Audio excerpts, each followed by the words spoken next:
We're good. How do we do those? And then minimize this. Is MCAT going to be here then? We've been invited. They were invited? We're invited.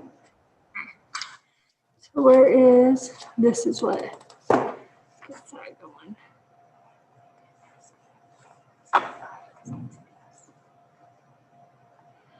That should get that going.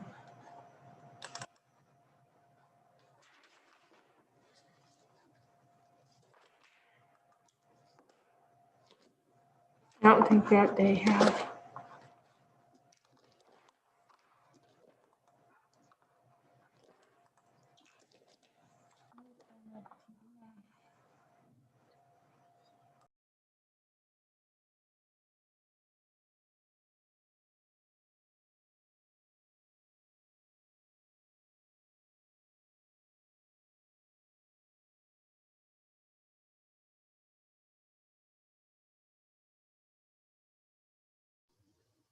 Testing 1, 2, 3. Testing 1, 2, 3.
Testing 1, 2, 3.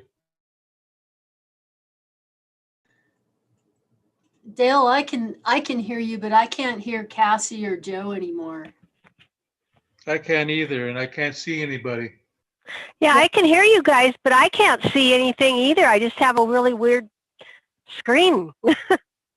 I don't think that they have it set up quite yet, so we just need to be patient, I think. Okay. I don't know if I'm good at that. You guys, I have not started the webinar. You will not see each other until I start it. I will be starting it shortly. We're just trying to get set up, okay? We can hear everybody talk though, just so you know. Everybody is live on YouTube right now, okay? Thank you.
Hey guys, can you see me?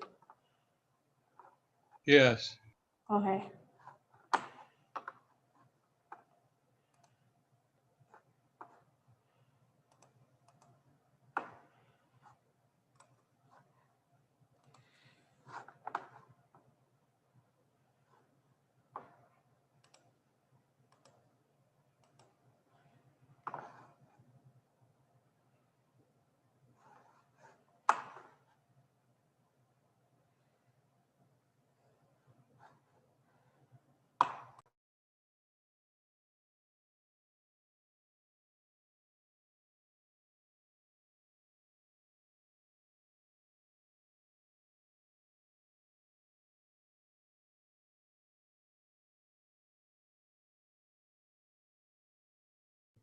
Cassie or Jolanda, can you hear me? We can, we're just working on the screen. I have a question. Yes. Can you tell if there's members of the public on hold or on the line? There's no public on the line right now. If there are, would you let me know? Yes, we'll let you know. And is there a chat feature with this version of Zoom? No, there's no chatting allowed. Thank you. There's Dale.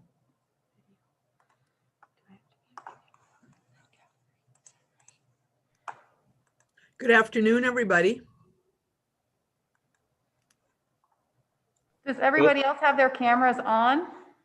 We're only seeing Dale. Yeah, I've got mine on. I'm not seeing myself. It says that the host has disabled the video for everyone else. So Okay. on the settings of Zoom, you have an option to turn on video for participants or to turn it off. So it must be on off. We do. We will. Thank you for telling us. I think there's just a setting. We had it last meeting that we have to find. Where did you do it for, down here, I think.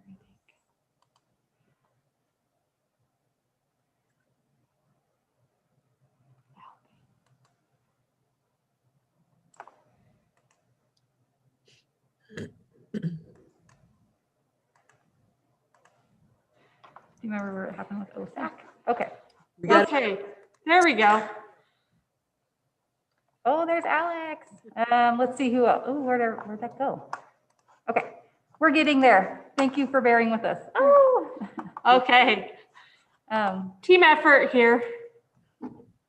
Hi, Meg. Good, good, good. Right? Where'd the attendees go? We'll turn us off in a minute. Right there. I think we're streaming as Parking Commission at the moment, so, but we are Park Board, so hopefully we'll get that updated. I think scroll down is everybody. Maybe right click on. Sonia, is your camera working? Can you do more?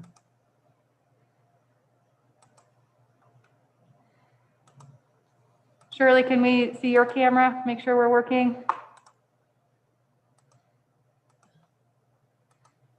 There, Shirley. Is that Sonia right there? Marty? Surely. Oh, will you check attendee? That might be John. No, oh, it's Ross. Let's omit him. Do more. Promote to panelists. Ross, you came in as a public. So you can turn your camera on.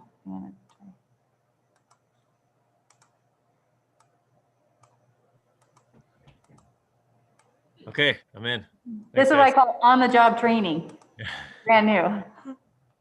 We have no one here but us. to help. We don't see Nathan yet, so, So everyone has, I went through. okay. There will be an interest, I heard it's changed. So originally was screening in here and they canceled and now they told us to. Your part, Bart. And it just happened, like as soon as they know.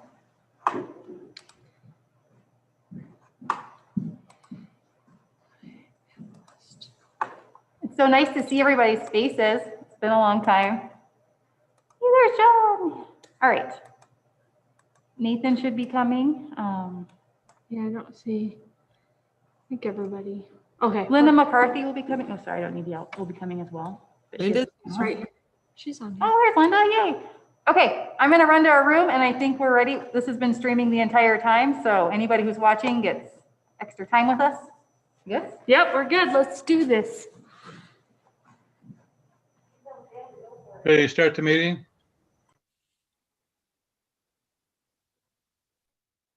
Can you guys hear me? Yes, we can hear you, Dale. And So we call the meeting to order, November 10th, 2020. We do have a quorum. And I'm not sure those members of the public can vote on the call or not.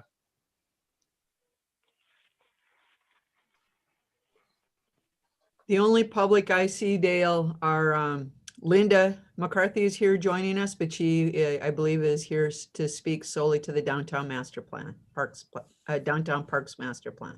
Thank you. So I will do the roll call. go ahead. Dale, you're here. Ross. See you. Here. Wendy. Here. John. Here. Sonia. I'm here. Danny is absent. And Margie. Here. Thank you.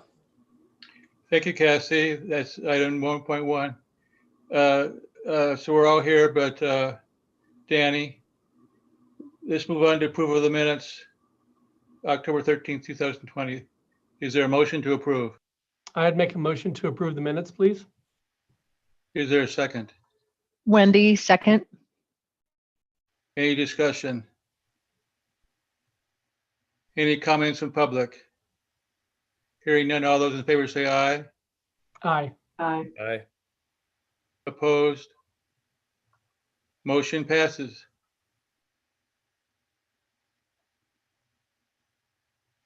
Any staff announcements?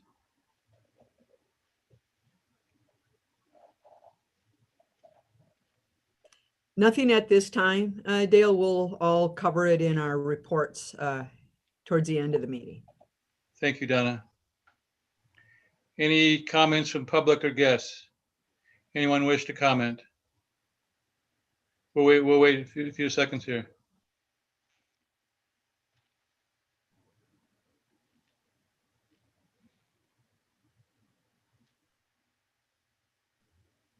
Hearing no members of the public, no comments. Moving on, we have one action item, that's 2.1. Is Nathan on the line? I am. Thank you, Nathan. Go for it. Okay, I'm going to share my screen. So let me know if you can see that. Yes. Yes, okay. So I'm pretty excited to present this to you all. My name is Nathan McLeod. I'm Parks and Trails Design and Development Specialist. And this is something that we've been working on for over a year and a half. So it's a long time coming. This isn't new to you all. We've presented some updates to you in the past. And so today we're going to be asking for formal adoption of the North Riverside Parks and Trails Master Plan. One thing I wanted to mention in your packet, there was the Parks and Trails narrative report. I just discovered this morning there was an error when I compressed that. And so some of the images might not have shown up correctly. We have corrected it. And so Cassie's going to upload the corrected version. So if you were looking at that and you were confused, I apologize.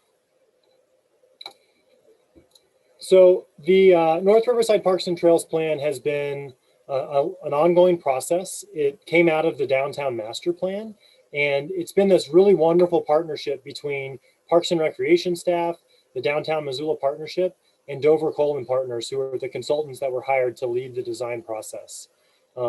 We've been led by a leadership team and a blue ribbon committee of what I'll call the movers and shakers of our community to kind of help us guide the design process. And they have been super involved in the process throughout the entire time. We've met with them monthly. We've had a lot of stakeholder meetings where a lot of those folks joined us. The number of people that have been involved in this plan is staggering, and it really shows that there's a lot of commitment to these parks. And I think it means that we've really created a really great representation of the Missoula's community vision for these parks. So the public process has been rather extensive. It started with the downtown master plan, where we had a lot of people engaged with that plan. And the whole idea of creating these master plans came out of that downtown master plan and those public meetings. In September of 2019, we had a couple open houses where we asked people, what are the types of things you'd like to see in these parks? We made sure to tell people that the sky's the limit, give us your ideas. And that's how we started this process. From there, we had a series of stakeholder meetings, and we actually took our questions and our ideas and engaged with typically underrepresented populations of Missoula. So we went to the senior center, we went to the food bank and the Empower Place. We took our questions to the Clark Fork Manor, which is the neighbor of this park. We talked to families at Fall Family Fest. And so we got a lot of engagement from a lot of different groups of people. The design process went on, and then in May of 2020, we revealed the draft plans to the public using the Engage Missoula website, where we had over 2,000 people view the page, and almost 300 people actually filled out surveys and answered questions, which I think we were a little skeptical originally about the online process, but I think we had a lot more engagement than we would have normally through a typical public meeting in person. So in the last month, we've had a pretty busy schedule asking for endorsements and adoptions of the plans. And I'll talk a little bit more about that in a minute. So there were 5 big ideas that came out of the downtown master plan. And this is showing those ideas. I'm going to talk a little bit more in detail about those. But this is the near-term plan for Caras, East Caras, and Bess Reid Park. And let me back up a little bit. The entire master planning area is all the parks and trails on the north side of the river between Russell Street and Missoula College.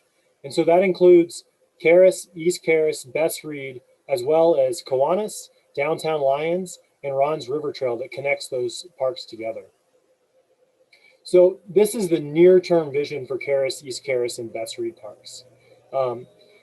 It does remove some of the parking, but it gives us approximately 25% more park space. Now this next slide, this is an image of the long-term vision. So this is more of our 20+ year plan. And this isn't really anything new. This is something that the community has been talking about for a long time. Essentially what happens is that we're relocating all that surface parking that's in the parks and putting it into a community center that has structured parking. This community center has space for housing, it has community space, it has maker space, market space, as well as parking. So it's more than just a parking garage. And it allows us to take back 45% of this park space and turn it green. I'm going to go back to that near-term vision. This is really what we're looking at right now. This is something that we feel that we can implement within the next 10 years or so. And so those 5 big ideas, I'm going to go through those and look at this plan with you. So the first big idea is to create a park for everyone and for all seasons. So the plan strives to utilize universal design so that these parks are designed for all people, regardless of age, race, gender, or ability. Everyone should feel welcome here. The other part of this is to activate the parks year-round, both for events and for everyday activities. We feel that the different amenities that we've created here will really do that. The second big idea is to enhance the ecological functions, improve views and access to the Clark Fork River. So providing better connections between the park and the river is really important. Currently, when you're in the parks, unless you walk up to the edge of the trail, you wouldn't know the river is there. There's a barrier between it. And so by creating a connection between the parks and the river, we're really connecting with the river, which to many people is the heart of downtown. So there are several areas along the river that we're providing enhanced access points. One of those is at Brennan's Wave. Currently, you can stand and look at the river, but we heard from a lot of people that they want to be able to get down to the water, put their feet in, touch the water. And so we're providing an ADA accessible ramp that gets you all the way down to the water so that you can do just that.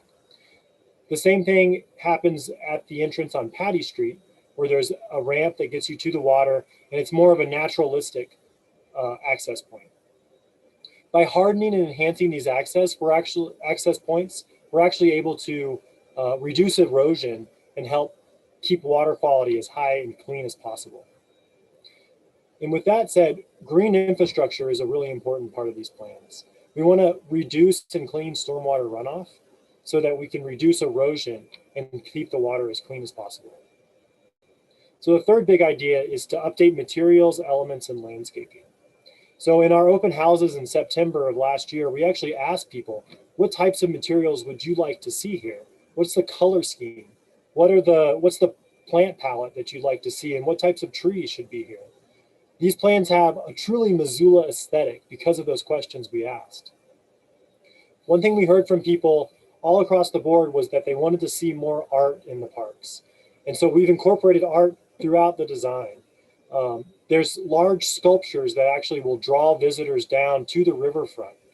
There's a mural wall or some kind of an art wall around the Northwest Energy substation.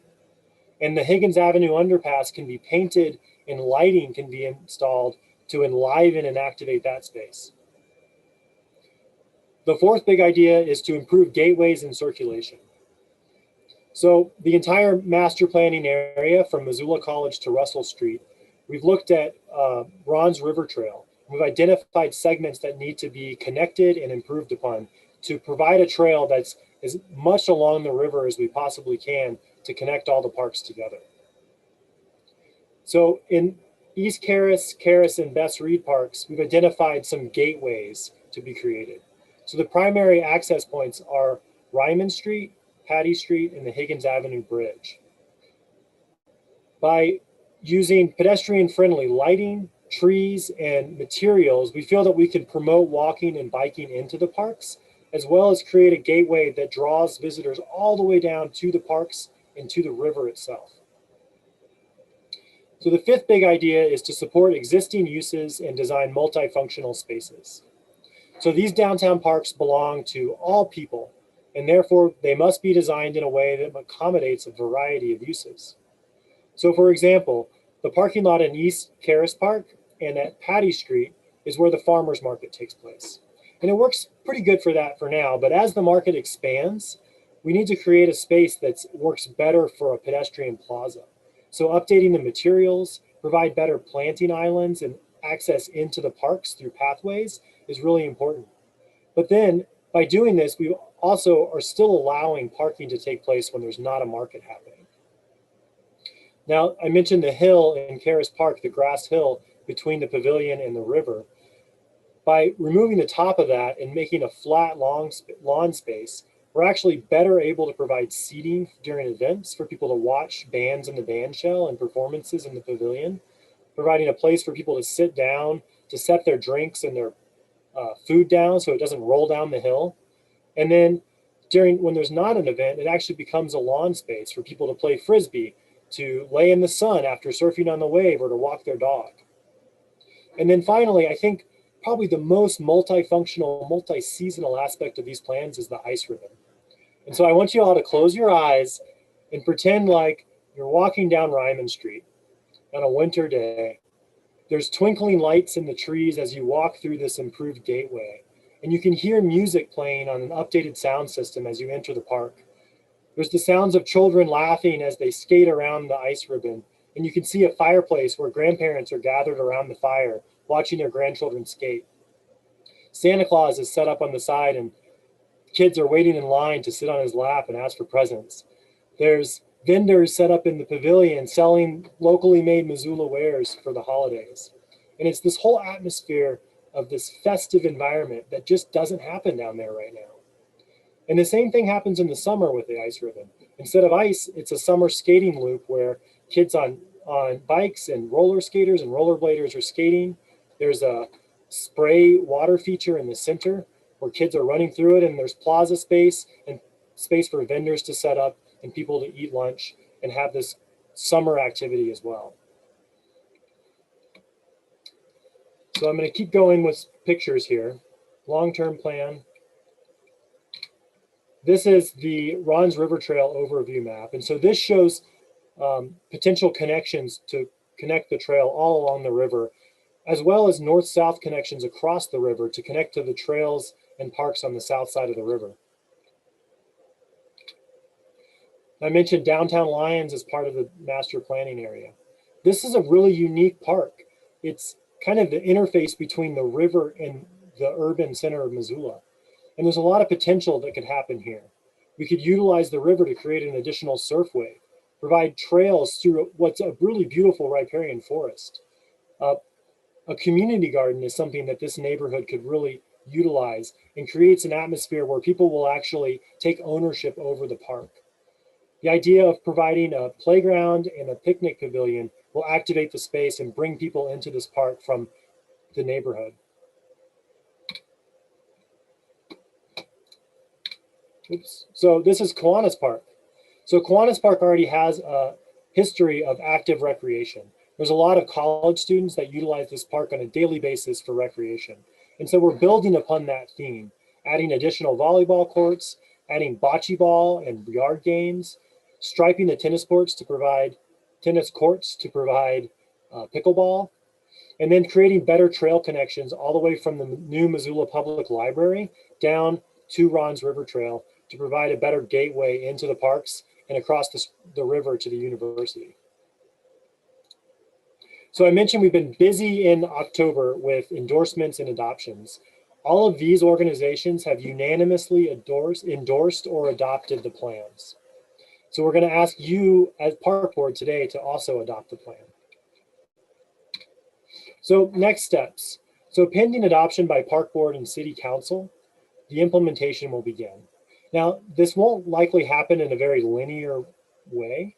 We're going to be looking at this in a very opportunistic way. So for example, Missoula Stormwater plans to install a stormwater infiltration gallery underneath the big raised lawn in Caras Park. Now this will actually help reduce stormwater runoff into the river by treating and infiltrating the downtown stormwater runoff into the ground. And so what we're going to be asking them to do is, instead of putting the hill back as it is, to put it back as a flat lawn space so that we can further this plan. Another example is the Higgins Avenue Bridge. So that's under construction now. And we've already been working with Missoula Parking Commission to relocate those parking spaces in the Bank Street garage. So we've been telling people that we will not be putting parking back when the bridge construction is done. Instead, we're going to be able to implement this plan and start to install climbing walls, sport courts, and parkour. The next project that's actually happening right now is Northwest Energy is actively redesigning their electrical substation. As part of that project, they have been working with us in the art community to design a large wall to screen the substation in a way that we could put art on it, perhaps as a mural or perhaps as something similar to what's on the outside of the Currents building. And then finally, in downtown Lyons Park, we've just recently been working with some indigenous community members to actually create and implement that master plan as well.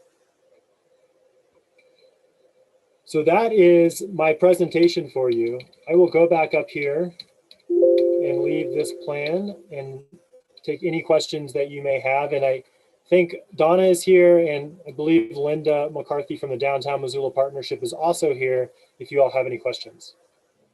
If I may, I'd like to give Linda a chance as our leader and of course, significant partner. Linda, do you want to share a little bit from your perspective? Of course, thank you. Nice to see you all. Appreciate the opportunity to participate today. This has been a wonderful partnership project between the Downtown Missoula Partnership and Missoula Parks and Recreation. This plan has gotten to a lot of the goals that we really had when we started on this pathway, specifically enhancing functions and programming, celebrating the river, improving sustainability and environmental quality, and of course, increasing park space and relocating surface parking. This is sort of a continuation really of the first original downtown master plan from 2009, and then now the update from 2019. And we've had, as Nathan suggested, a significant amount of public engagement in this plan. And we recognize that this is a plan that will be implemented over time and will take a variety of different resources, funding resources specifically, to actually bring to full implementation. But our organization, alongside the city of Missoula, is dedicated to making that happen. And, you know, parks and trails in a downtown environment are really what set our downtown apart from other places. And the more residents that we have living downtown, the more utilization of these parks and trails we see taking place. It's been such a joy to work with Nathan. He has just done a great job with this project management here. And we have a plan that we are very proud to put forward for your review and adoption today. Thank you. Thank you, Linda, and thank you, Nathan. Any questions for the two of them? This is Sonia. I just have a couple questions. Nathan, you had said something about the Bank Street parking, so that whole parking lot will be gone? No, the Bank Street parking garage stays where it is, as it is. The only thing that will change is the parking underneath the Higgins Avenue Bridge will be removed. And then Okay. those leased spaces, so the leasees have been moved over to the Bank Street garage. Okay, and then how about the river parking where they have the farmer's market? Is that going to be any change to it? Is it going to get smaller? No, the long-term change in that would be that we could redo that parking lot to make it more of a pedestrian plaza, but it would still be a parking lot. Okay, thank you. Any other questions? Yeah, this is Ross. I have a quick question. I know that it's always been a kind of a thorn in the side of the city about the trees along the levee that face the river, and how for levee maintenance they have to be cut down and periodically. And is there any way to, have you guys thought about?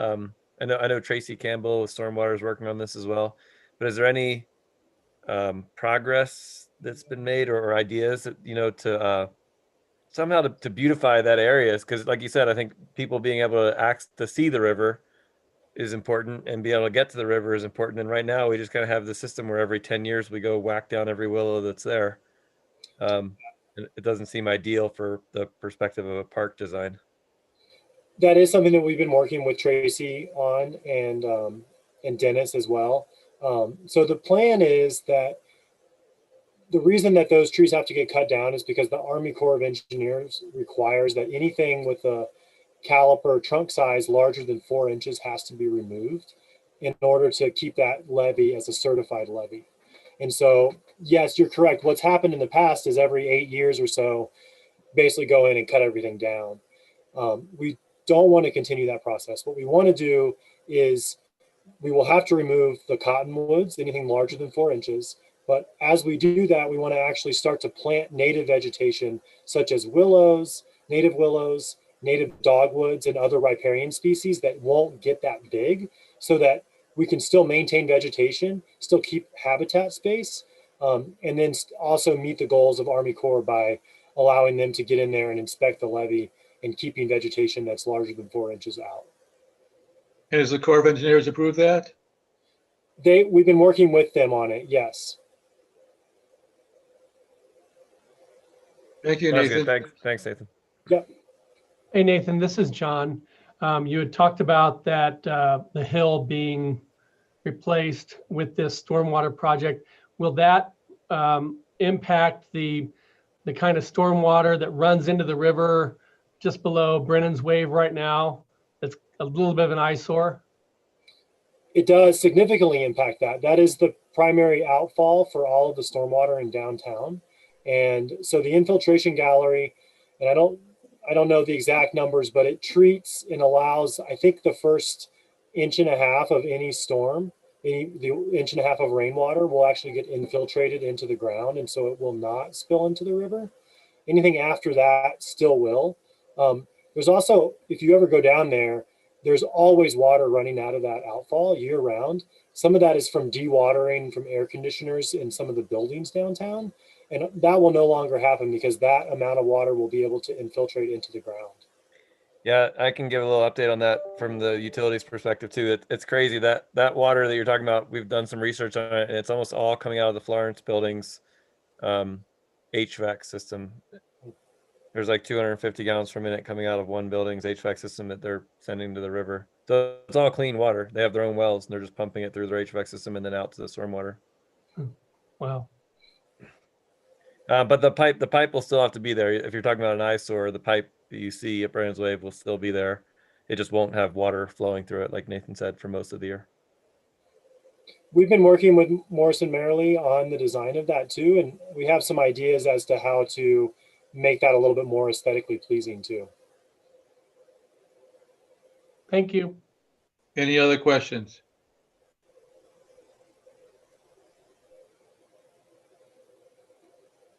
Are we ready for a motion? To get a motion on the table.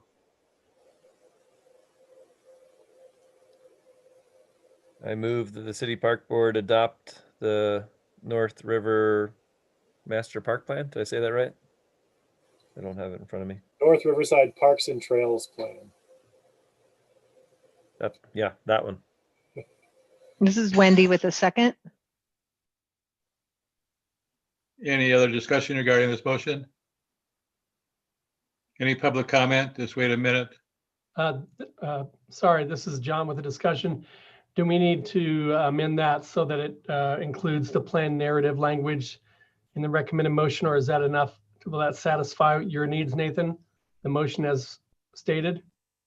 I think we should include the narrative just to have it in there. Ross, would you be amenable to a friendly amendment to that motion to include that language? Yes. I'd like to move to make that amendment. Great, that's great. Any public comment? Any other discussion from the board?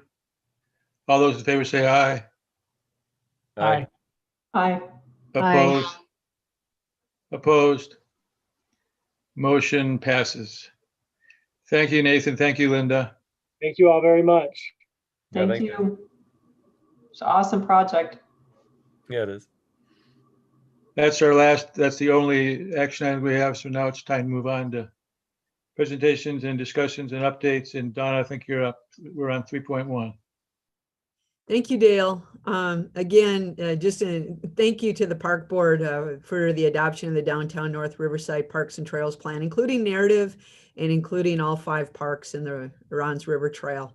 It's huge for us and our partnerships in the community. And I also wanted to provide a shout out to Missoula Utilities and Dennis Bowman, because they also contributed funds to the planning and been very actively engaged. And also a shout out to Nathan. This has been a massive project and he's done the lion's share of the work. We as far as a department and how things are going within the greater department, I'm going to keep my update to you very short. And if we have more time at the end, happy to dive a little bit deeper. Because we have a pretty significant recreation program services report for you. And also want to give you a time for a day in the life of Tyler. Challenges before us today are predominantly around community spread of coronavirus. Our employees have been remarkable, not only in their continuation of their commitment to this community and providing day-long childcare and keeping parks open and safe, and their commitment in their public and personal lives to safety, because without that, we wouldn't have enough staff still standing. Our greatest challenge today is the amount of community spread and how many of our employees are becoming identified as close contacts and how many individuals are going into quarantine. So that's probably our biggest single challenge today, and that I anticipated becoming more challenging as we go into the next 6 to 8 weeks here, if not longer. I do, I'm always hopeful and I'm always optimistic, but I will not be surprised if we do experience some periods of minimal shutdowns where we simply do not have enough employees to keep certain aspects of our facility open. And when I talk about that, I'm talking about everything from all of our day camps to the maintenance of our facilities to our aquatics programs. Like I said, we're yet to get it inside the department. They've been close contacts from outside, but the testing is so delayed. The other thing I wanted to touch base on is we have some really exciting work going forward. I do anticipate within the next week to no more than 3 weeks, we will have a request for qualifications posted for design development of a community center or phase 2 extension of Currents Aquatic Center. I anticipate that we will have our request for qualifications for design of the Waterworks Trailhead as part of the 2018 Open Space Bond projects posted. And we are getting close on our request for qualifications for a multidisciplinary design firm around the Clark Fork River access and restoration project. At the same time, we continue to make strides in our Missoula County Public Schools city interlocal government agreement for Lowell School and Westside Park to create a neighborhood community center at Lowell and Westside. And we are working closely with that neighborhood and the families, parents, school employees. And that's exciting. And finally, we have been working hard with our partners at NADA, Native Americans Against Drugs and Alcohol, and the All Nations Health Center. And we are hoping to make forward strides on a downtown neighborhood park and really make a difference in a redevelopment of that space in partnership with NADA and the All Nations Health Center. We'll have more on that in the future. And those are the highlights for now. And unless there's questions, I would move us along to Tyler and the recreation team, and I'd be happy to share more towards the end of the meeting. Thank you, Donna. Any questions for Donna?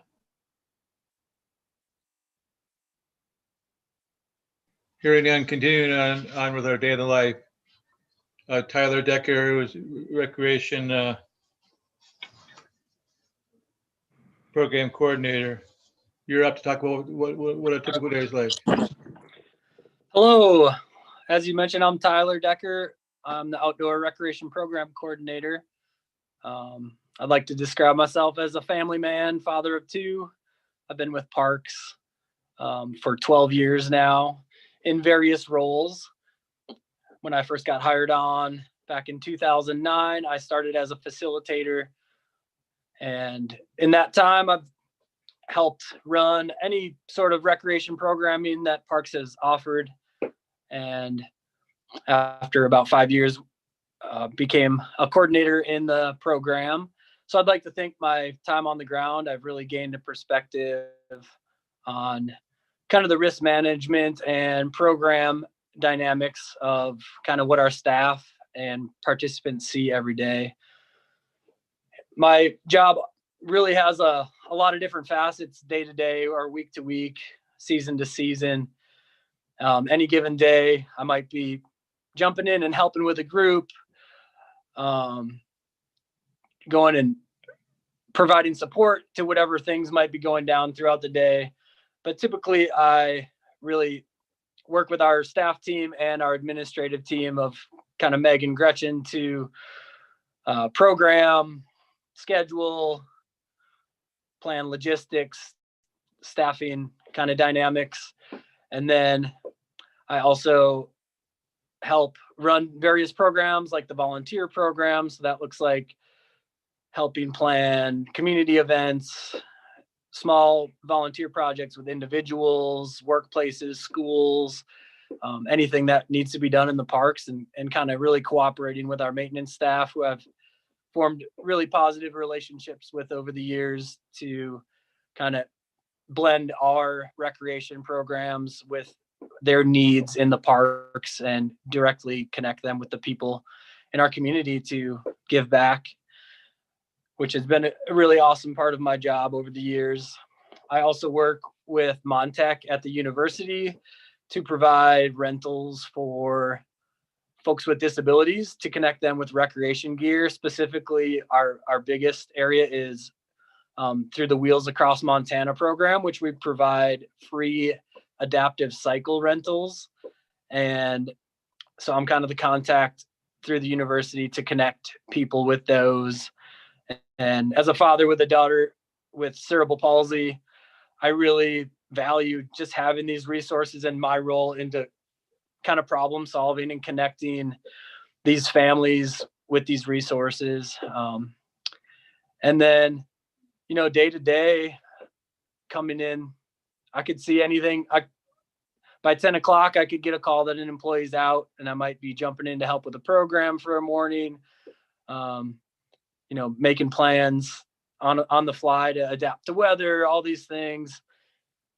I like to really value myself as a team player and a yes man. So anytime anyone from the top down needs help, I'm just always there as a support. And there's nothing in this department that I wouldn't do in my role to just be a team player and help out, whether it's, you know, fill in for one of my staff or jump into a meeting for somebody or problem solve vehicle problems or graffiti in a park or anything along the lines that the scope of Parks and Recreation. I really, over my years, have jumped in and just been a team player and enjoyed my role as somebody who can really help out and connect the various aspects of our department and build those long working relationships. Is there any questions about kind of what I do? I'm happy to dive in further.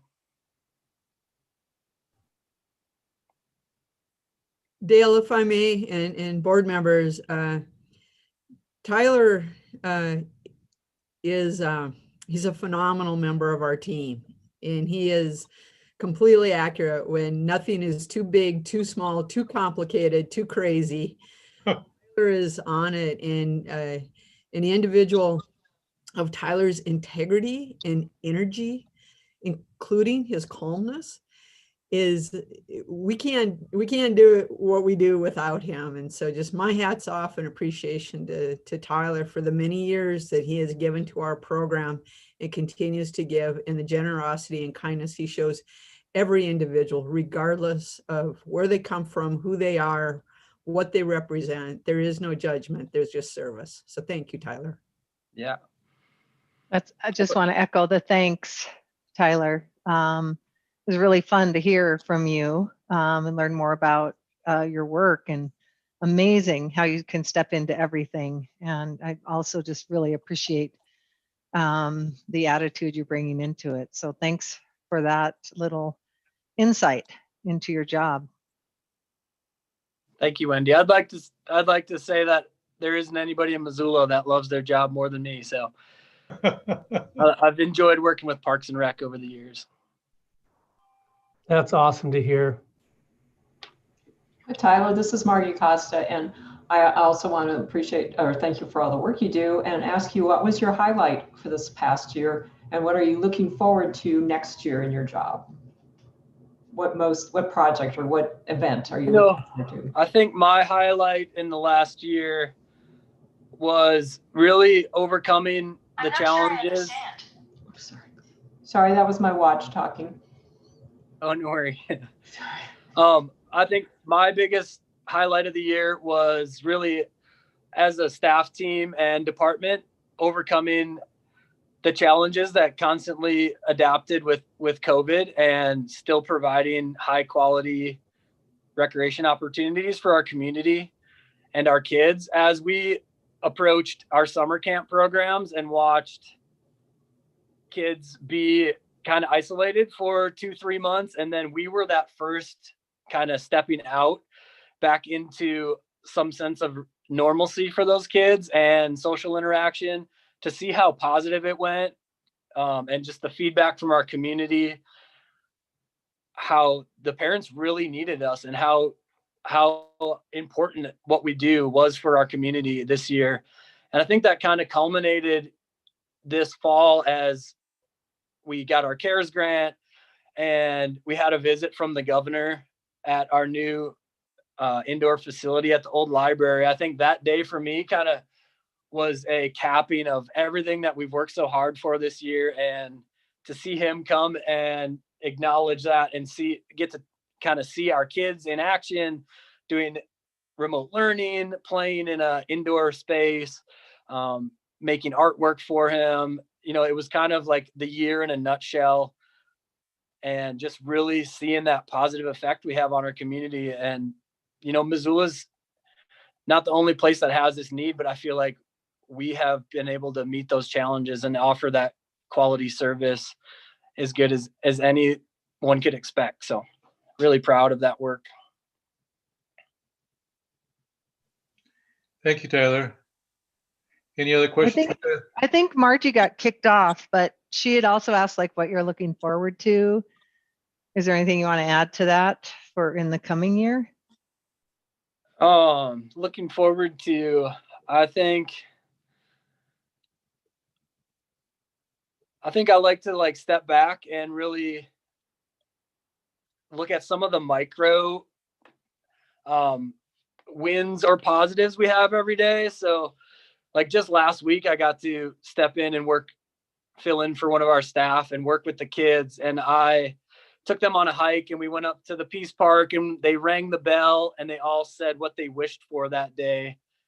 And we spent almost 2 hours up on the North Hills, just bouncing around and looking at rocks and sticks and just those little micro moments, I think, are what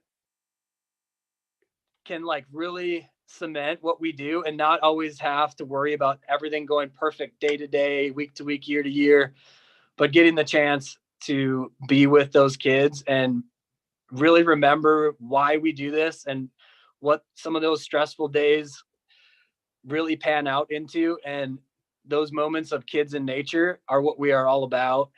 And, you know, as a father, that's what I strive for my kids. So to just provide those opportunities, whatever the social climate is, our pandemic, the weather, we can overcome all that and really have those learning moments and help form our community in such a positive way.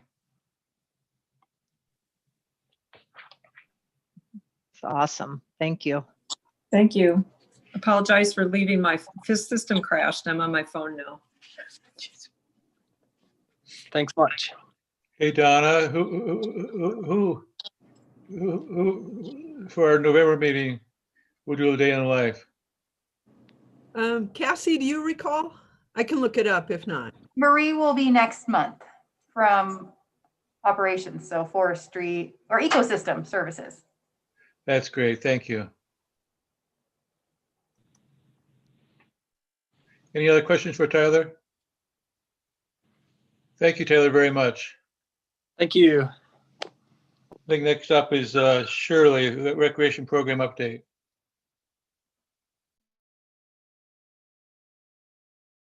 Your mute is on, Shirley.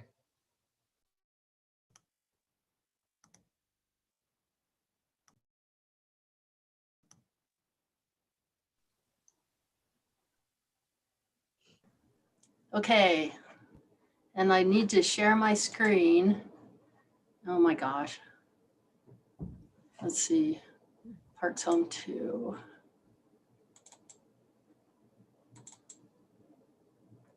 Yay. Good job, Shirley. You guys have no idea my anxiety. Okay, so the Recreation Division report this year, we've been overshadowed with basically trying to figure out how to provide service through this pandemic. But through it all, I'd like to just talk about how solid a recreation team we have. And these guys are superheroes. You just heard from Tyler, and I think throughout the entire team, you've got a sense of overcoming adversity and trying to figure out how to provide the programs that we normally provide and still adhere to the governor's mandates and the health department mandates. So it really has been a challenge, and each one of them in their own right stepped up and provided excellent service to the community and a reprieve to so many people in this town. Meg Witcher, our recreation program manager. Most of the recreation team does 150 miles an hour during our busy season, and Meg does 200 miles an hour. So she is just, she's phenomenal, and I don't know how we do what we do without her. Tyler, you just met. Gretchen is also a recreation coordinator, and Gretchen focuses on the youth sports and youth programming. So she works a lot of camps in the summer and coordinates the camps and all the Tiny Tots and the programs for younger kids. Anna Bruning is a new staff member to our team. And Anna was hired originally as the special events coordinator, but we've needed to shift Anna around to help plug holes. We've been in a situation where we're kind of playing whack-a-mole or sticking fingers in the holes of the dam. And Anna has really helped us to create some continuity. She stepped in when Annie left and took over the duties of the adult sports coordinator. So she's been doing that and doing a little bit of special event coordinating. So we welcome her to our team for sure. Spencer McCorkle is also new to the team. He came on just as the pandemic ramped up. So it was an interesting time for him to move to Missoula. Spencer is our facility manager. So he basically manages all of the sports facilities out at the fort, as well as the shelters out at the fort and the sports fields at Playfair and City Life. He's taken over City Life. Eric Seagrave heads the aquatics program staff up as the aquatics manager.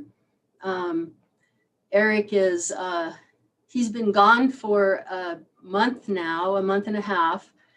He took until the 1st of January off, and I miss him so badly. The team has really stepped up to make sure that things get done, but Eric is a big part of this team. Hannah is the safety aquatics coordinator.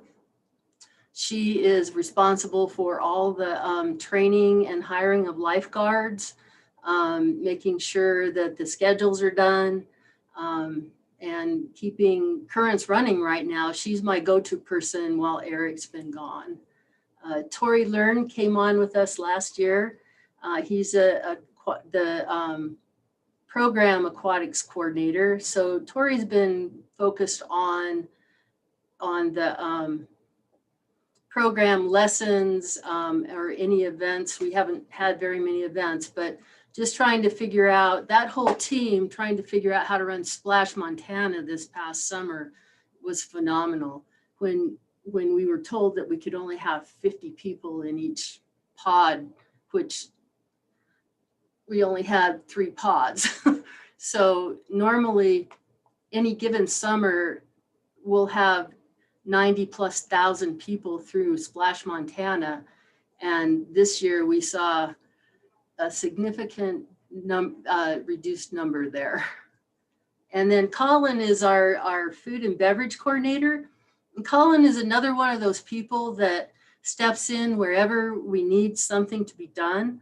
So Colin has taken on the job of cleaning base camp right now for us. And he also helps in the winter with maintenance of the aquatics facility here at Currents.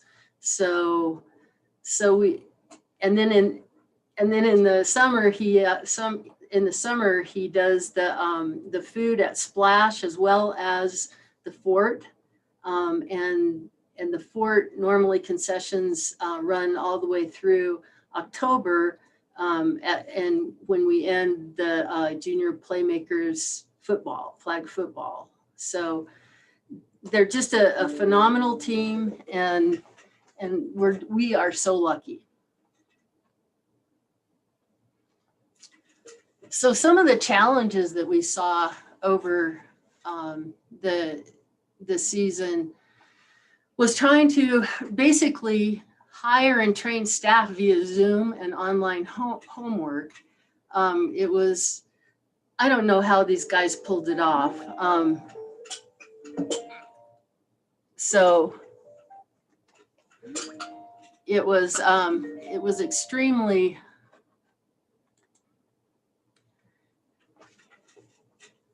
just to learn the technology and be able to bring all these people on. We normally hire up to 150, 200 people per summer. So it's spring and summer. And then to keep them busy during a time when we couldn't get together. So Meg and the recreation team developed a Trails and Park Ambassador program so that we were able to provide some service to the community and help facilitate some of the recreation use in parks to help people keep safe, as well as provide some hours that kept our lifeguards and our summer staff working before we actually needed to launch the program. So that was really a big challenge. And then I mentioned earlier the development of the plans for the facilities, given the state restrictions and the city county health department. It was the team was phenomenal in trying to figure out which bathrooms and how to clean and how to program. They just did an outstanding job. Also this year, we did a lot of outreach surrounding equity and inclusion. I did an interview a couple of weeks ago with a gal who was working on her master's degree up at the UM, and she was asking about the inroads we'd made this year with equity and inclusion. And I had to take her back to the start of when I started here, because this is one program that I've worked where inclusion and equity has always been part of our standard operating procedure. We may not have had the resources available to really implement a lot of equity, but we've always been very inclusive, and now we're starting to make strides. We really came into creating a much better delivery system when Meg Witcher came on. Meg had a background in therapeutic recreation, and she just had a lot of ideas and a lot of energy to create partnerships with Montech and the university and a lot of other organizations here in Missoula, and reach out to people to help create those connections. This year, I'll introduce Alex Kim in a few minutes. He he helped us launch the BIPOC program that that we began this last year. And we kicked off the Lowell Neighborhood Community Center. I don't believe we have an actual use agreement yet, interlocal agreement with the school district yet, but I'm sure Donna will be able to facilitate that sometime, as I hope. We are at Lowell for after school and day and full day programs, and I'll let Meg kind of introduce that and talk about that. Base Camp and the CARES grant. Ryan Applegate, our business manager, was instrumental in pulling numbers together that essentially got us the CARES grant in 2 different places, the Base Camp as well as Lowell. Our scholarships, we have created new forms and the message to be more inclusive. Facility signage changed to be more inclusive. It's pretty easy to slap new signs on. I have a couple of pictures over here to the right where you see a little bit more challenging is the minibus that we just got, which is such a cool bus. And it has 2 seats in the back that are removable, and it'll accommodate 2 wheelchairs, and it also has a lift. So we were really, really fortunate to be able to add that to our fleet for accommodating seniors who can't step up into the van, as well as people who have disabilities. And yeah, so it's moving on here. Oh, let's see. Okay, so I'd like to introduce Alex Kim, who is one of our intermittent coordinators, recreation coordinators, and he's going to talk about the equity and inclusion piece of the program that we began. You got us, Alex? Yeah. All right. Thanks, Shirley. Hello, everyone. So here in Montana is a program that aims to improve access to participation in the outdoor recreational activities of Missoula's Black, Indigenous, people of color community.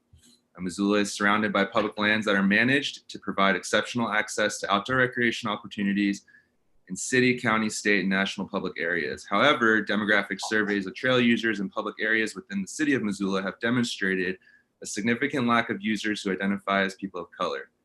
Barriers to the Black, Indigenous, people of color participation in outdoor recreation include a lack of basic access to information, gear, community support, as well as a lack of representation within the industry, leadership, etc. So our mission at Here Montana is to engage, empower, and elevate the BIPOC community to spend time outside in a safe and informed way, thereby creating a BIPOC outdoor community and developing outdoor leaders within that community. The vision is to increase Black, Indigenous, people of color representation among leadership, boards, and participation in conversations that involve the outdoor community, and improve the access to the Black, Indigenous, people of color for connection, fun, healing, all that stuff that nature provides for us. Here Montana aims to achieve its mission and vision by providing gear, transportation, instruction, and other resources for participants, thereby reducing barriers and improving access to participation in a variety of outdoor pursuits. The program also aims to build community through shared outdoor experiences. So Here Montana is a unique name. It expresses that Black, Indigenous, people of color have always been here in Missoula, Montana, and that we can achieve anything outdoors here in Montana. It also allows for participants to have a sense of identity and community, that they can be here and achieve their outdoor pursuits here. So over the past 9 months, Here Montana has completed a various amount of programming, as you can see in the photographs. We've been up to cross-country skiing, rafting, fly fishing, mountain biking, getting out to the lake, etc. We've had We generally have between 11 to 20 participants for each event, and over the summer or over this 9 months, we've served around 50 plus people. Our demographics are youth, teens, adults, parents, people that go to the university.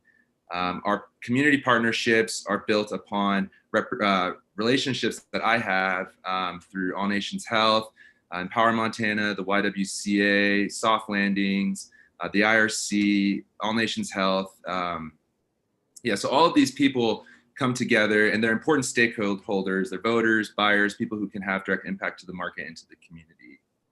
And as well as inspiring and encouraging our youth to be community, this really allows for folks to see the opportunities within outdoor rec. I mean, I know just recently, even through Here Montana, we now have more BIPOC people applying to parks positions. So that is a direct result of this programming. And that speaks, I think, measures to that. And our main point to this conversation today is to show that representation is extremely important within outdoor recreation leadership, within outdoor recreation boards. It gives people a sense of community. As you can see in these photographs, a lot of these people actually don't know each other. They're random community members that have been able to come together on the basis of getting outside, being together, recreating. And a lot of that is, it really builds tight community memberships, because we have people that may be refugees that are meeting college students, and college students that are meeting adults, and then youth that are meeting other youth, and seeing the BIPOC community doing things. It really, you can see that inspiration through the youth. And then we also focus on competency. Competency is something that, for most outdoor recreators, it can be something that, we take for granted, but access to information, access to gear, access to basic information can be really hard to find. And so we strive to focus on that sort of information, so that we're not only getting outside and having fun, but we're also building folks that can foster and be stakeholders and stewards of the land that we're using and accessing. It also builds confidence in our communities, because there is not a lot of representation. It allows for people to build their own confidence within themselves, to see themselves here and doing it. One photograph I want to highlight is the two up top of the two people out on the oars. That is a photograph that, at first glance may not seem like a big deal, but if we think about the river, we think about safety, we think about who and powers of position, and to see a woman or to see a person of color there is a rare sight in Montana. But for these people here, it was an opportunity to know that they can be in that seat, that they can gain that competency and confidence to be there, and to support themselves in their whatever outdoor pursuits that they want to be in. And none of this is made possible, obviously, without the support of Missoula Parks and Recreation. Meg and Tyler and Gretchen have all been, and Donna have been super supportive, and I couldn't have done it without them. And I think that, it's a great opportunity for the city. It's a great opportunity for this community to harness our differences, because often we think that our differences is something that we don't want to acknowledge. But it is proven that when we can acknowledge and honor and respect our differences and create space for our differences, it creates a deeper understanding of community, it creates a deeper understanding of self, and it creates an outdoor situation where all people can be represented, and all people can have fun and be out there and doing whatever they want in their recreational pursuits. So thank you. Thanks, Alex. Alex, are you going to stick around so we can ask questions later on? Sure, I can do that. Go ahead, Shirley. Okay, so I'm going to actually ask Meg to jump on here and talk about Base Camp and after school programs, and give us the rundown. Hey folks, how are you today? So Meg Witcher, Recreation Programs Manager. We're entering into our snow season here. So most of you guys have kids, are pretty involved in the community. So you know that in order to keep families working with a reduced school schedule, the community was really tasked, in large community organizations, the Boys and Girls Club, the YMCA, ourselves, who've long been out of school time providers in the after school and summer setting. have been asked by our community to step up and provide out of school time programming while kids are on this hybrid schedule at school. And so right now, most kids are at school 2 days a week, and they go from 8:30. This is for elementary school, 8:30 to 2, either on Tuesday, Wednesday, or Thursday, Friday. Meaning that parents are looking for childcare from 2 to 6 o'clock when they work every day after school, Mondays, all days, and for full day programming, so they can work, make a living, pay their mortgage, and continue to be a productive, keep this big wheel turning during this time. And so fortunately for us, a CARES grant was made available specifically for this. And so we applied for 2 large grants, each for $470,000, one for our Lowell program, which we've now turned into a Lowell and Franklin program because we're really focusing on those Title I schools. And then our base camp, which matriculates kiddos from all over school, all over the different school systems, and actually down in the Bitterroot in different areas as well. So the CARES grant is this amazing thing. And what it allowed us to do is to greatly reduce program fees for parents. So old school days, a full day of care was anywhere from $35 to $40 from 8 to 5:30. A half day was anywhere from 20 to 25, depending on the activity. And after school program was $13. The CARES grant allowed our amazing business finance team, to come up with a self-reported, income-based, super quick online form for parents to sign out that they got access to full half day and after school programming for anywhere from $1 to $20. So we're talking 95 to 50% off based on self-reported income. And we chose the self-reported income, one, because we know that working families that may not have the background paperwork to show that they're on SNAP benefits or anything like that, still are financially burdened by the additional cost to childcare during the pandemic. It's an unexpected cost. And so, we've got families who are in our upper middle class who are taxed out and stressed out. And so this self-reported income form allowed us to really have an accessible system for financial support in directly matriculating folks into our Lowell and Franklin and Base Camp program. So I caught wind, I don't know, I feel like it was just yesterday. It kind of actually was, that the old library building was up and open.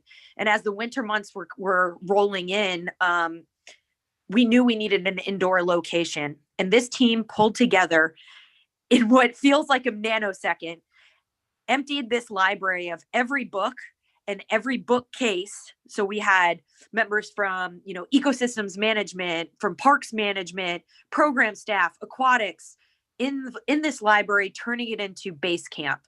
And so Base Camp is, for us adventurers, it's where you go to center your adventures out of. It's where you plan your next big steps. It's where you rest. It's where you learn. It's where you recover. Donna came up with the name and we just jumped on it. So we now facilitate different pods of kids out of Base Camp. Gretchen Sutherland did an absolutely amazing job decorating it and setting up our pod areas. We were able to get Chromebooks to facilitate remote learning and help with that aspect. And we've been working really hand in hand with MCPS as much as we can to provide these services. So before we got the CARES grant, that was September, we were still running Base Camp. We were still all outdoors at that point because me, I want kids outside as much as possible, and the weather was still good. We saw around 487 camp enrollments for the month of September.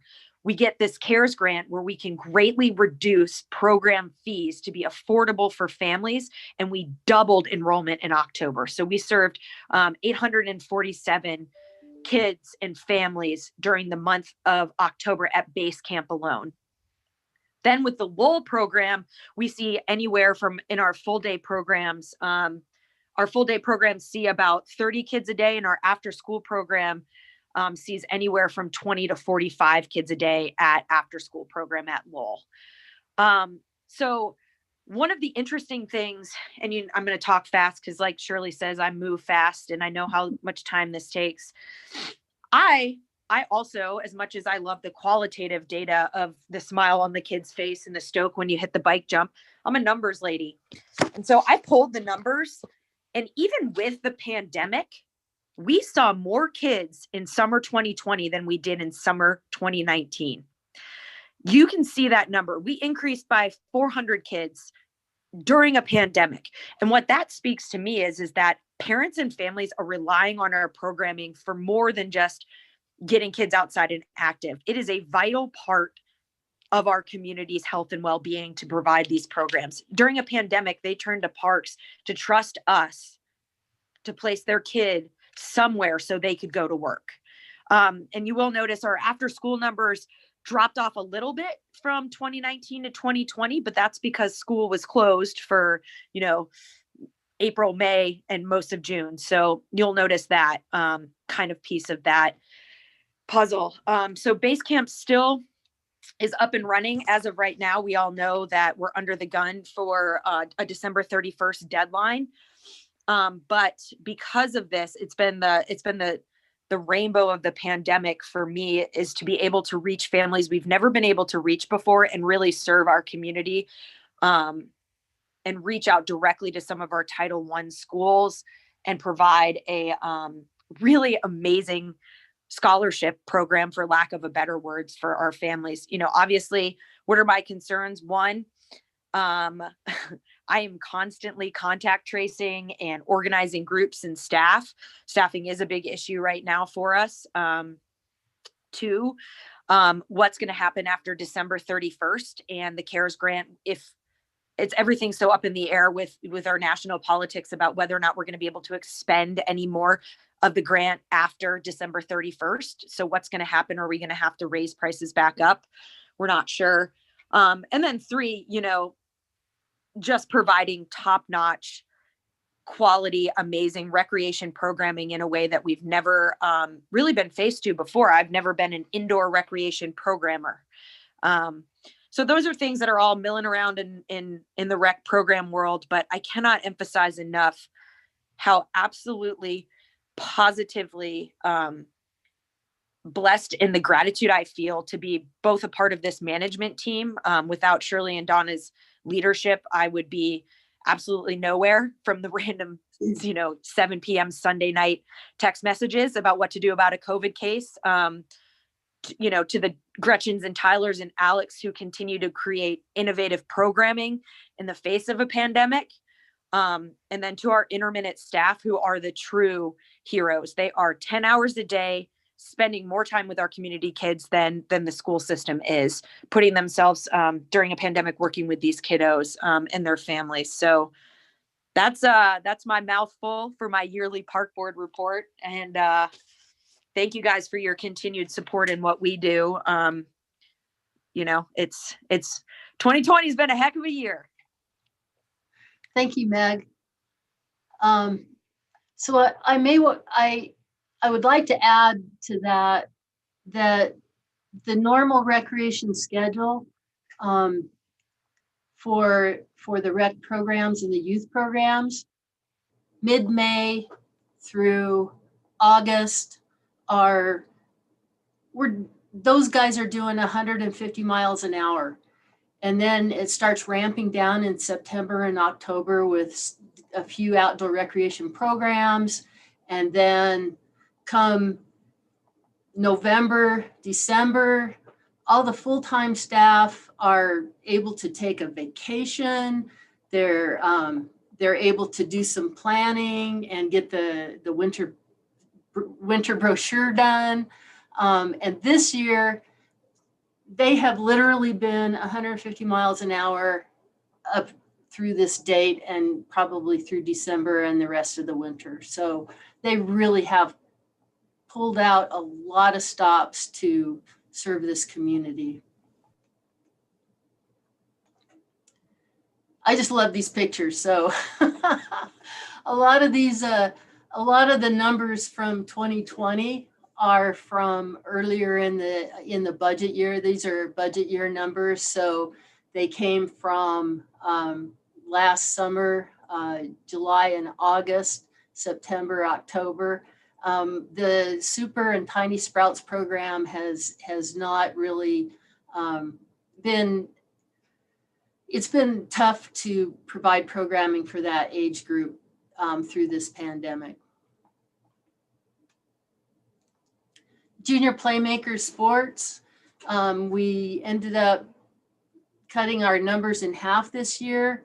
And unfortunately, because of the uptick of COVID and the health department mandates, we ended up cutting this program short by a couple of weeks. So, but they did get out and play, and Gretchen did a great job with creating goodie bags for them, and it was by far successful. We got a lot of positive feedback from parents. The Fall Kids Fest and Fall Family Fest. Kids Fest basically canceled this year. That's normally a special event that we host down at Karis in the summer, and it's we celebrate all of our summer day camps. Fall Family Fest this year was virtual. So Anna developed, with the help of Gretchen, some a virtual scavenger hunt, and all the sponsors that donated fees to Kids Fest told us to use those fees to help promote the Fall Family Fest. So we had 51 kids pick up bags and instructions, and their folks went out on scavenger hunts. So and we know that we've gotten a lot of positive feedback from the community. This fellow Ben wrote to us that we appreciate all you do for our kids in the community. Our kids have been with Parks and Rec all summer, and we know the lengths you've gone through to prevent exposure. We appreciate these guys. We really do. Adult sports programs, you can see from the numbers that we ended up running a very small softball league this year. Flag football canceled completely. Our soccer league is normally huge, 55 teams in 18, 45 teams in 19, and we had 14 teams this year. Part of that was just the restrictions that we had to mandate for people to play, and a lot of people just decided it wasn't worth signing up. So that was their choice. Winter indoor soccer, we have a lot of mandates with this winter indoor soccer. So, and then I got it mixed up. Fall was 14 teams, summer was 11. So volleyball league, the Summer Sand League took off. With our partnership with Dig Missoula, we were able to put another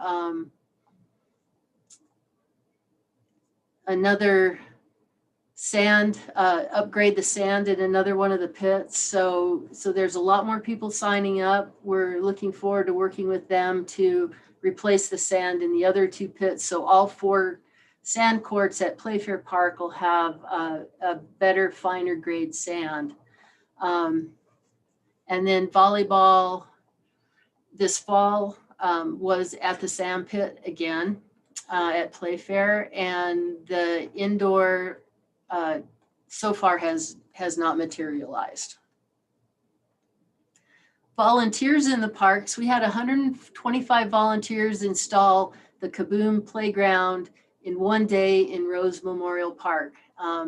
And Nathan headed up that project, and it was an extremely successful volunteer day. Splash Montana did pretty well considering this year. You can see from FY, Eric did a calendar year, April through September snapshot for this report.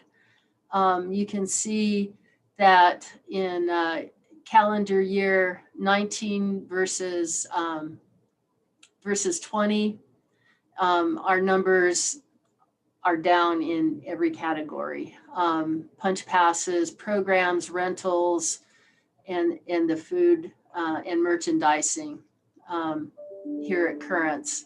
At Splash, again, we were down swim lessons and daily visits. Everybody had to register. You could not just come into Splash. You had to register prior to showing up. If you wanted to lap swim, you had to register to lap swim.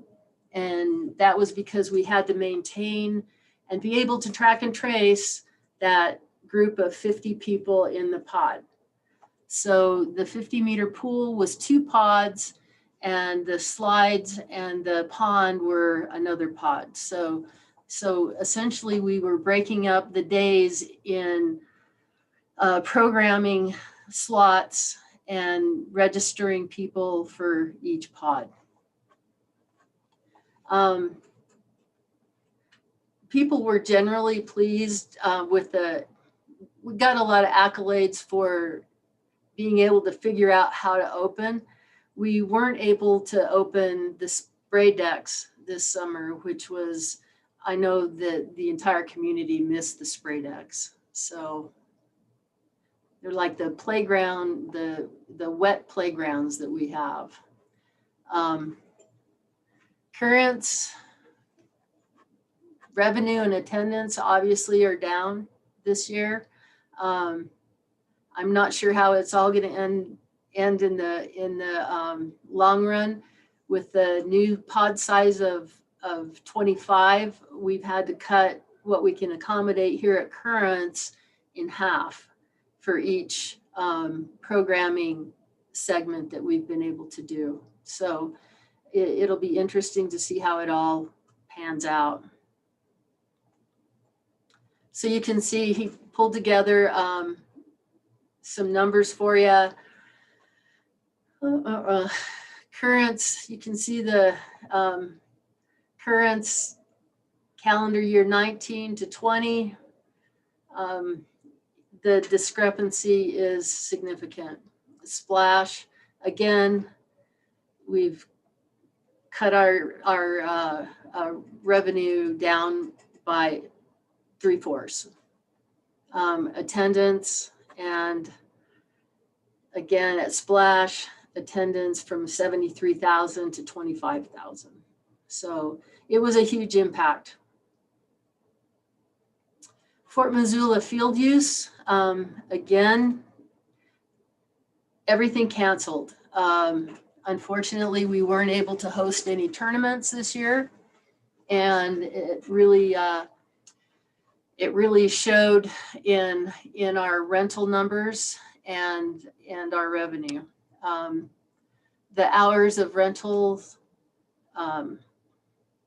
decreased by half from FY19 to FY20, and the rentals were down by at least 1/3. The softball fields out at the fort, we were able to do one, the Parks and Recreation League, and we had a lot of restrictions how people could play. The Missoula Softball Association had a league that started, but they were unable to manage their population per the health department guidelines and the plan that they made. So they ended up canceling after, I believe it was 4 weeks of play. So we ended up down obviously in our rentals from FY19 to FY20. And we'll see the effect of the lack of tournaments really next fiscal year. So the pickleball was up. It's just a booming sport. So we saw hours of rental in FY19, 430 hours to 540 hours in FY20. The FY20 shows a lot of facilitated play that was Parks and Recreation facilitated play. And that number will drop in FY21 because the pickleball community asked us to not do so much facilitated play. So we honored their request. Vending contracts. These were the contracts that really are associated with special events, so tournaments, regular league play, and you can see that between FY19 and FY20, basically it was cut in half. Shelter rentals. Shelter rentals actually increased in a few spots because during the COVID, not during the shutdown, but once we started opening back up, we had a lot of people calling to rent shelters to do their meetings outside.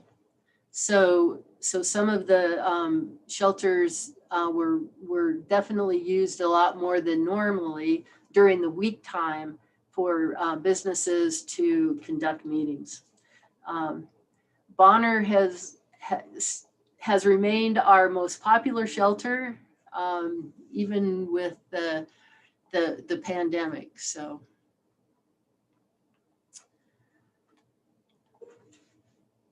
And just to kind of wrap up the ideas of the pandemic, we from the one of the health officers at the health department, she said also wanted to say that the big pool splash 50 meter has been my oasis. Great job planning and operating.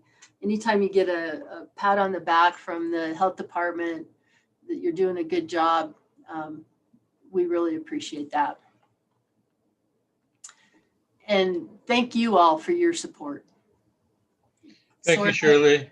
Are there any questions? For Shirley, Meg, or Alex?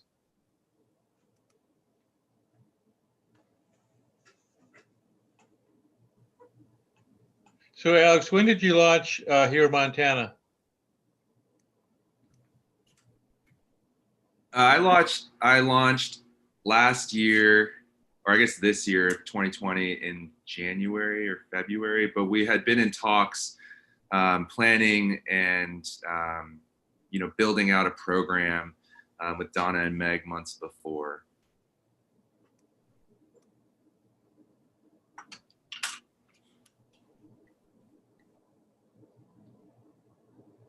I had a question for Meg.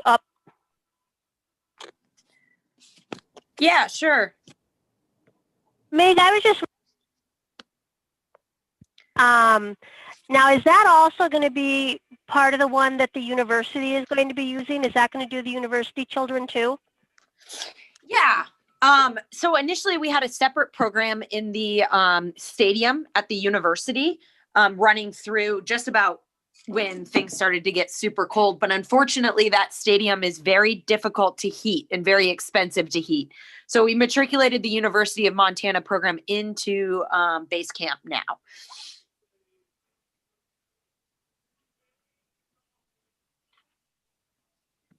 Okay, thank you.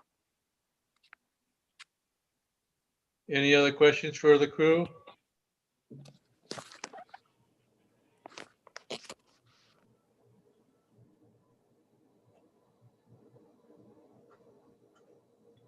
Hearing none. All right, Dale, this is John. I was on mute. Hey, I have a question, and I'm not sure if this is a good time to ask it or to wait until Donna's report. I've gotten some emails from folks who are in the soccer community about the Fort Missoula Regional Park turf field in the winter and the decision not to rent that out. And I think I know the reasoning behind that. But before I respond, I'd like to feel comfortable and understand why that request from, I think it was Strikers and other organizations to possibly use the field in the winter is not going to be granted, Shirley? So we've been round and round with this one, John. The first year we opened, we tried so hard to keep the snow off that field.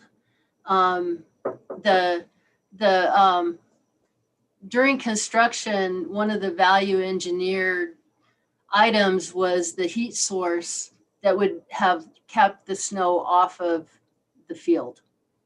So now we have to push the field or push the snow off the field or snow blow it. Hundreds of man hours, as well as heavy equipment on the turf itself, digging in, possibly damaging the turf. It's, we've had the park operations, and Spencer went and met with the university folks to see if what they were doing, if we could emulate what they were doing on the turf field, and it just came down to not being possible. Gotcha. The the request that I got to mention this at Park Board stated that the organizations were willing to pay the cost, but that doesn't offset the risk to the fields and just the ability to get it done. Is that what you're saying? Pretty much. And I don't, when you start looking at the number of man hours and the man hours of union staff, as well as the heavy equipment that you have to use to get the snow off, and then it's going to lessen the life of the turf itself. I don't know how you could actually equate it. Sure. Yeah, thanks, Shirley. I appreciate that.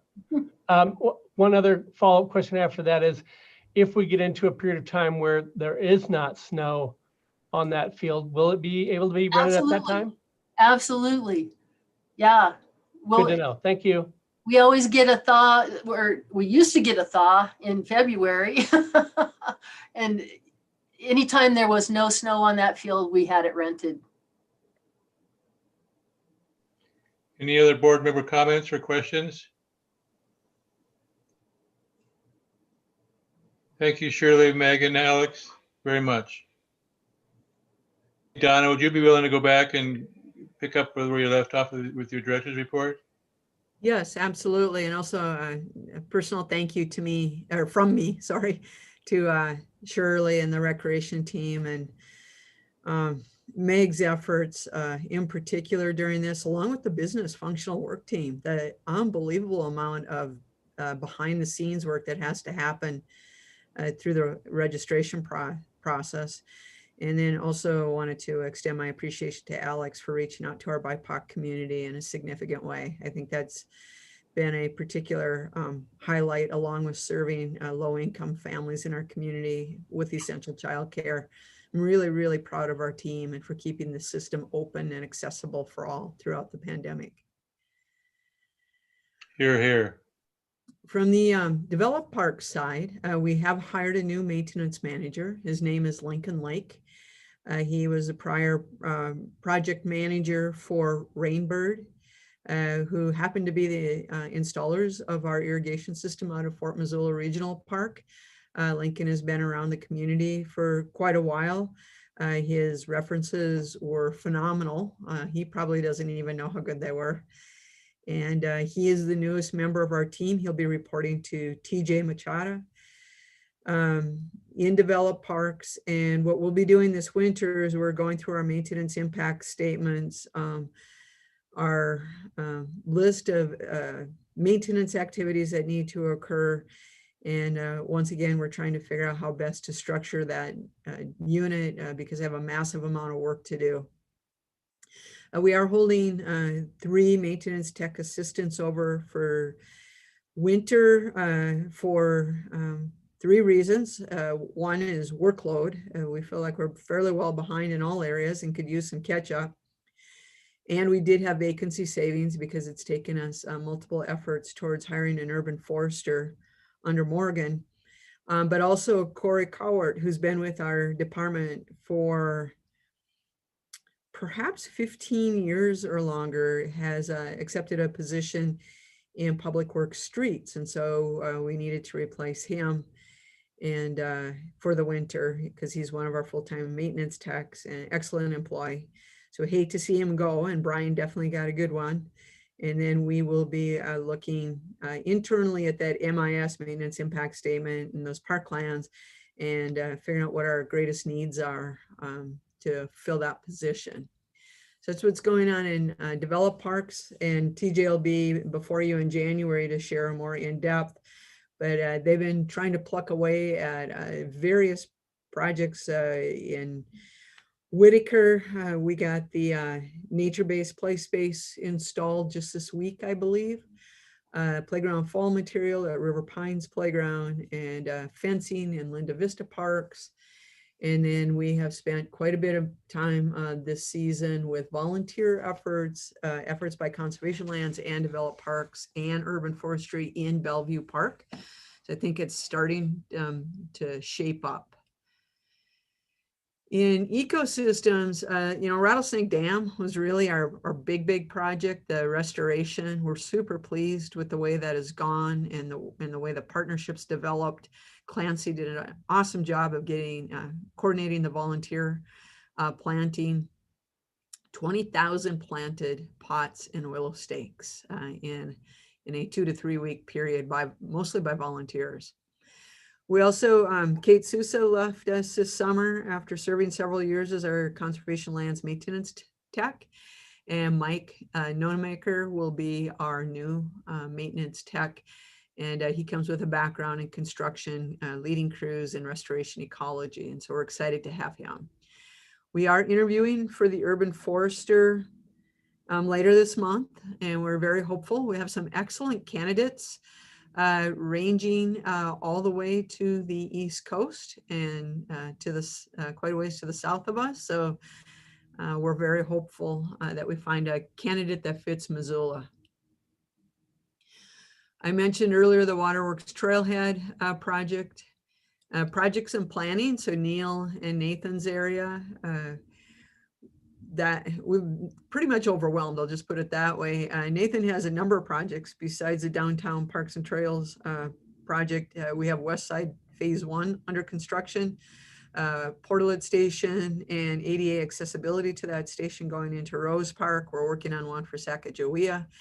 He led the design efforts related to the Bellevue additional efforts this fall. He has generally taken lead on almost every park and recreation led project because Neil has had to spend almost all of his time related to development services types activities, whether it's the Mullen Area Master Plan, the Build Grant, or development, the subdivision regulation review team, efforts with realignment, efforts to rewrite TED code, which is downhill exemption. That's where Neil has been at and doing a great job for us. But I feel like, my personal lament is we have one less person implementing park and recreation specific goals while we have him out there trying to help mastermind what our community will look like 20, 30, and 40 years from now as it relates to parks. And that kind of prompts me to jump right into Grant's area. You had his update last month, but last night was the public hearing for the Schmidt Road easement access, which would connect the Milwaukee Trail West to the Mullen Road Trail. And that is a massive connection for us. It relates to the Molinary Master Plan, the Bill Grant, the Long Range Transportation Plan, and it's an easement that we're able to acquire, all said and done, for cost of about $20,000. I think it's about 12 of that going to the easement, and the rest to costs are related to the efforts to get there and to get everything properly recorded. We have the public hearing for the Dean Stone connecting parcel. So that'll go from the South Hill Spur and the knob on top of the Sousa Barmeyer property, up through the Bugby Fletcher property, all the way up to the Dean Stone Towers with a loop around the towers. The trail is about 90% complete. And MTB, Missoula Mountain Bike, also received another Recreation Trails Program grant with the goal of building the next trail, which would be called House of Sky, which would connect you from the towers along the ridge on the Miller Creek side to the Sam Braxton primary trailhead eventually. So that's quite exciting. We continue to work with U.S. Forest Service, the National Wildlife Federation, and of course, Five Valleys Land Trust on a number of other projects. The other thing we've had Grant busy on is we've been challenged recently with cash in lieu appraisals and determining proper valuation for cash in lieu of parkland. And so Grant has been working with our development staff and our legal staff and Neil to help us put the parameters around how to determine what cash in lieu is. There's too many variables for different appraisers to look at, and the numbers are a bit all over the place. And so in order to be fair to the residents who have lived here for a long time and their expectation that development pays its own way, and to be fair from one developer to another, and to establish clearer guidelines for appraisers, Grant's working on that. Interesting enough, Jackie first wrote most of that code around 2005 or 6, and it's held until this past year. So what that tells me is we have immense pressure on development, and the costs of development are challenging to everybody. And so everything is kind of at its peak, and finding ways to make things happen affordably. And sometimes that comes a bit more at the cost of parks than we'd like to see. I think those are my primary highlights for now. I'd be more than happy to answer any questions from any of the documents you saw or anything else that you're hearing out there in the public. Thank you, Donna. Any questions for Donna? I have some. Do we actually take ownership of Knife River Ponds? Oh, thank you. The City Council has approved the transfer or the acceptance of the deed for the Knife River Ponds, which we are now fondly referring to as the Fort Missoula Natural Ponds. We want to transfer the name to its place base and denote that it is connected to the Greater Fort Missoula Historic District. Even though it's not inside the official historic district, it's immediately adjacent to it, and also its connectivity to Fort Missoula Regional Park. We will actually have the transfer of deed and the closing on the property here in early December. What our intention is to sign the property, essentially coming soon. Fort Missoula Natural Ponds. We plan to open a public planning process next winter. We just feel like we have to get some of the 2018 bond projects moving forward before we start on another massive project. And we have a number of just huge projects in the queue that we've had a hard time advancing as we go through all the things related to a pandemic. And it's not just the pandemic, it's the pace of development that consumes a lot of our employees' times. And keep in mind, we've been pretty short on staff all the way through this past year. Hey, Donna, this is John. Can Yeah. I just add that there's that small little piece that Friends of Missoula Park owns, it's also going to be transferred over at the same time as the Knife River parcels? Yes, Grant's been working, I think with Tim and Yeah, I believe so, yeah. involved, and to get that transferred as well. So what we'll do is we'll sign the whole thing. So we go from 86.5 to about 87.5 acres out there. About 2/3 at least of the entire area is ponds, 2 ponds.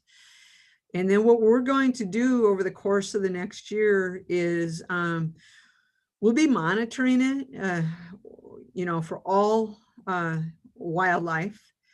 We'll be doing additional veg rehab, if you will, or reclamation.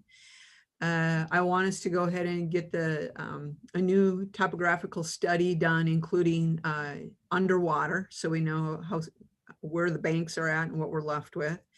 I will be reaching out to FWP, and we want to study the fish out there. We believe the ponds have quite a bit of bass in them, and we want to visit with FWP about making it a viable trout fishing area. And if they think it's the best thing. And so we'll be doing a lot of work with a lot of biologists and botanists that we typically partner with, so that we have I want us to get all the natural science data we possibly can established and mapped. And then we will hire a public process facilitator and potentially some mixed team of a landscape architect with a restoration ecologist or similar, because quite frankly, we have a lot of expertise on staff, but we also know we're pretty overwhelmed with busyness. And it's also, for whatever reasons, these ponds, mostly good reasons, have just become a hyper-focus point of many of our partners, which is awesome. But what we want to do is make sure that we run a really good public process. It's definitely based on the actual science. And there's a mix of that. We know that it's a wonderful bird habitat. We know a lot about it, but we also know that we have some special interests kind of poking in, like protect the birds while I walk my dogs, and don't let a bicyclist there, which are they're contradictory statements. I'm not advocating for dogs, birds, people, or bikes. I'm just saying we need to be really scientific about our approach, and then incorporate the social science and share all of that data with folks. I think together as a community with a good process, we're going to have one of the most beautiful reclaimed parks in the region. I'm pretty excited about it. Thank you, Donna. Any other questions for Donna? To be transparent, just to let the board know that I've been asked to serve on the urban forestry interview process as a representative of the park board. Great. The only other comment I would make pertaining to the Mount Dean Stone lands is with the hearing coming up, I would recommend that you have conversations with or send emails to your ward representatives to support the city taking those lands. Thank you, John. And thank you, Dale, for assisting. Dale has sat in on a number of our key hires in conservation lands, ecosystems, and forestry all the years I've been director. And he must be doing something right, because we seem to have an awfully good team. Thank you. Any other questions for Donna? Do we have any subcommittee reports? We're going to have Marie do the day in the life next month. Yes. And then Shirley will be back with the master fee chart. And if there's anybody else you want to hear from, if we don't have a lot of action items, we could probably, if you would like, we can bring in another individual. And maybe, I don't know if you've met Spencer yet. I mean, we could maybe have him join Shirley. That'd be great.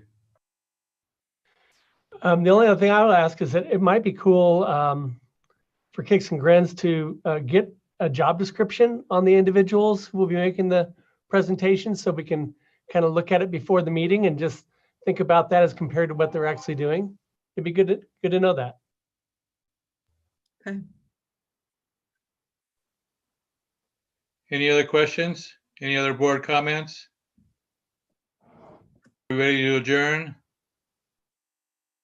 Need to get a motion on the floor. I also move to adjourn. Is there a second? I second. This is Sonia. Any discussion? Hearing none. All those in favor say aye. Aye. Opposed? Aye. Motion passes. Thank Have a you. good week. Stay safe, everybody. Happy Thanksgiving.